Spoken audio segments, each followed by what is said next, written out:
We are once again thinking through the Word. We're in the New Testament.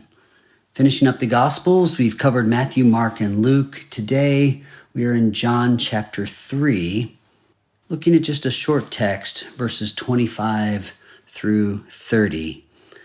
You can read on to the end of the chapter, but we're going to look at just these 6 verses. Gospel of John, unfolding Jesus as God, the glory of the incarnate God in the person of Jesus, Jesus of Nazareth. And I want to see what John the Baptist has to say about Jesus and our response to him as we understand his position as Lord. So John chapter 3, we begin with a discussion between John's disciples. So they obviously esteem John and a Jew over the matter of purification.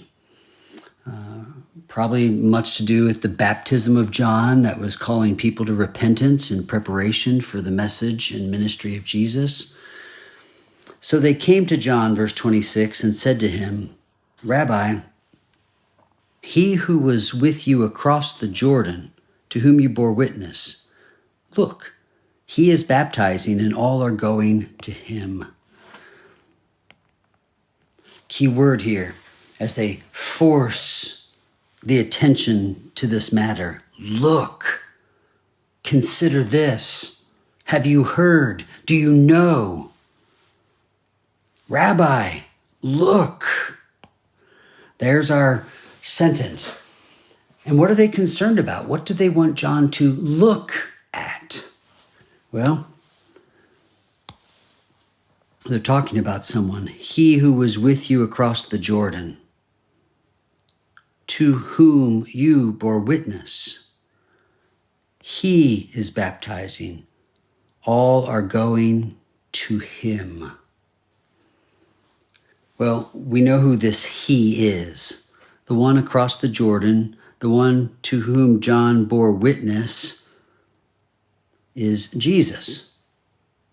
And so the disciples of John are saying that all of the people are going to Jesus. Their concern for John is that he is missing out. He's losing his crowd. So in the disciples' minds, this equals loss. Notice John's answer. A person cannot receive even one thing unless it is given him from heaven. So this isn't really about losing or gaining. Rather, there's a different perspective that is to be had. Mainly, it's not about me.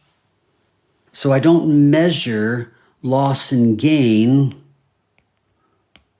based on me. And here's why. God gives. A person cannot receive. And he emphasizes even one thing unless it is given from heaven. So God gives.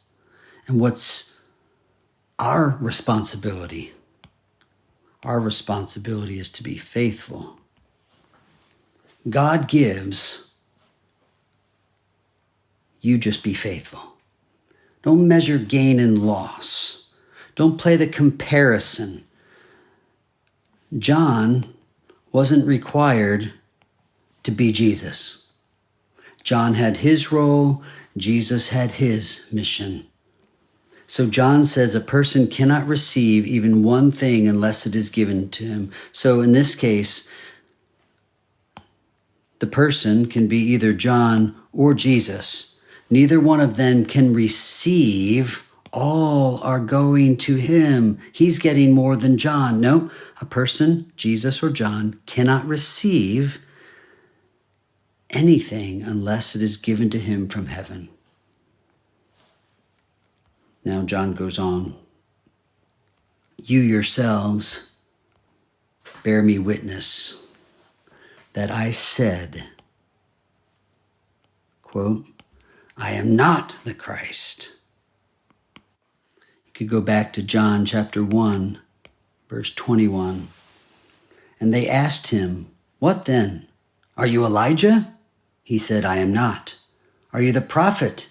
And he answered, no. Who are you? We need to give an answer to those who sent us. What do you say about yourself? And he said, I am the voice of one crying out in the wilderness.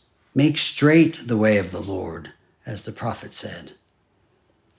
John went on to say in verse 27 that he was not even worthy to untie the sandal straps of Jesus. His ministry, based on the language of the Old Testament and of Isaiah, is he has been sent before to prepare the way as the voice crying out the announcement that Messiah is coming. Then he gives an illustration. The one who has the bride is the bridegroom.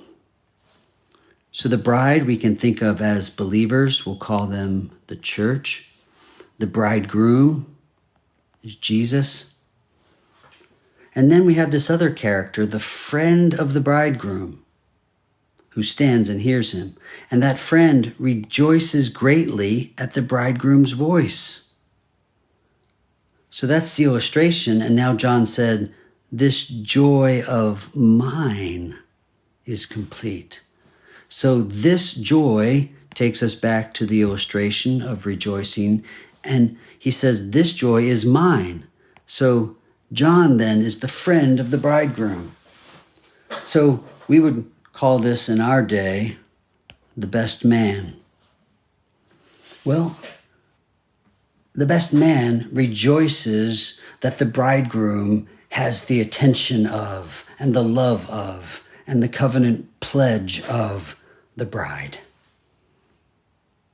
And so John is saying, having heard that all are going to Jesus. Look, he's baptizing and all are going to him. And now here's what's interesting. John is saying that loss of attention, that loss of crowd, that loss of audience, that loss of popularity, that seeming loss to me is actually gain. My joy is complete. Why? Because I've turned people to Jesus. And here's the summary. He, Jesus, must increase, but I must decrease. He must increase, but I must decrease. So here's our challenge as we think through John revealing Jesus as the God-man. Find your place